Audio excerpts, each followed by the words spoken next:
Look at this PTE passage, number 205, on the human brain. We're going to work through this by isolating the structural evidence within the text, moving beyond immediate impressions to find the logic behind each blank. Let's focus right here on the first sentence and blank 1. When you read actual involuntary physiological blank, your gut might immediately jump to the words emotion or expression, but we need to pause and look deeper before committing. If we scan ahead to sentence 3, the author hands us the exact definition they're working with, an unconscious and automatic experience. That later usage perfectly matches our first blank, confirming experience as the correct answer. The right word in a PTE reading section is rarely sitting on an island. It is almost always tethered to a piece of supporting evidence buried elsewhere in the exact same paragraph. Moving to blank 2, our strategy shifts. We need to figure out what humans tend to do with actions they see, and for that, we need to look backward for a thematic cue. The preceding sentence lays down the core subject of this entire text. It explicitly tells us the human brain is wired for mimicry. Checking our options, limit and discipline make no sense in this context. Observe is redundant because we already know they see the actions. That leaves imitate as the only direct synonym for our anchor word, mimicry.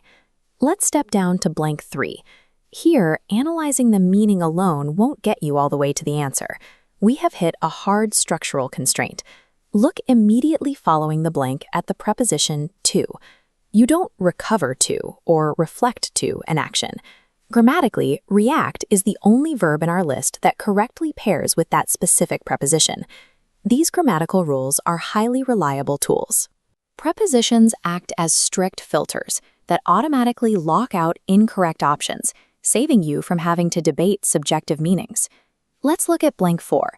This setup demonstrates a frequent challenge in the PTE, the false collocation, where a familiar word pair can actually be a distraction from the text's actual meaning. When you see the word vocal right next to a blank, your brain wants to immediately fill in chords because it's a highly familiar phrase we hear every day. But look closely at the preceding verb, observe. In a normal conversation, you can hear someone's voice, but you cannot physically observe their actual vocal cords. What you can observe are the subtle variations in how someone speaks.